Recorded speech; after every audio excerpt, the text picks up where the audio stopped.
जिंदगी है तो ख्वाब हैं तो मंजिलें। ये अंदाज तो बस एक ही शख्स का हो सकता था, देवानंद। नमस्कार, आज हम एक बहुत ही दिलचस्प शख्सियत पर बात करने वाले हैं। हमारे पास डी आनंद पीडीएफ दस्तावेज के कुछ अंश हैं और हम कोशिश करेंगे कि इनके जरिए हिंदी सिनेमा के इस सदाबहार सितारे के सफ़र की गहराइयों में उतरें। तो हमारा मकसद है उनके जीवन और करियर के अहम पड़ावों को समझना, उनकी शख्सियत को जानना। बिल्कुल। शुरुआत करें तो 26 सितंबर 1923 गुरदासपुर में जन्म हुआ, जो अब पाकिस्तान में है।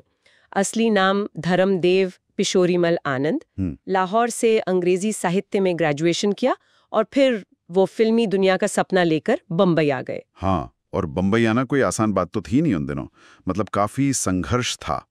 शुरू में तो अपना गुजारा चलाने के लिए उन्होंने मिलिट्री सेंसर ऑफिस में क्लर्क की नौकरी भी की। वो चिट्ठियां पढ़ते थे सैनिकों की। अच्छा, ये बात कम लोगों को पता होगी जी। लेकिन फिर एक दिन कहते हैं अशोक कुमार को देखा उन्होंने और बस वहीं से एक्टिंग का कीड़ा जागा।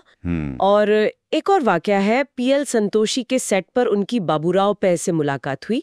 वो भी एक अहम मोड़ था शायद। दिलचस्प। तो ये शुरुआती संघर्ष के बाद पहली फिल्म मिली 1946 में, हम एक हैं। जी।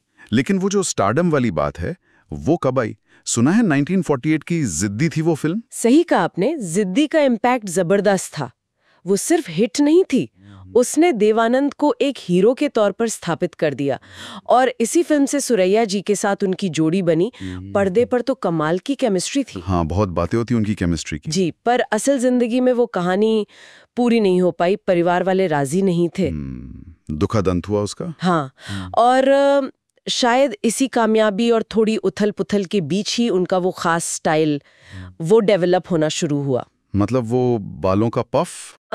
वो पफ और हल्का सा गर्दन झुकाकर बोलना, थोड़ा तेज खींचकर।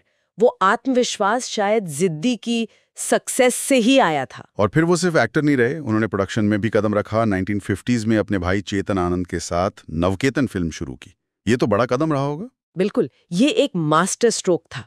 नवकेतन सिर्फ प्रोडक्शन हाउस नहीं था, उसने हिंदी सिनेमा को मतलब कई यादगार फिल्में दी। जैसे? अरे लाइन लगी हुई है, बाजी, जाल, टैक्सी ड्राइवर, सीआईडी, काला पानी, काला बाजार। ये सब नवकेतन की ही तो देन है।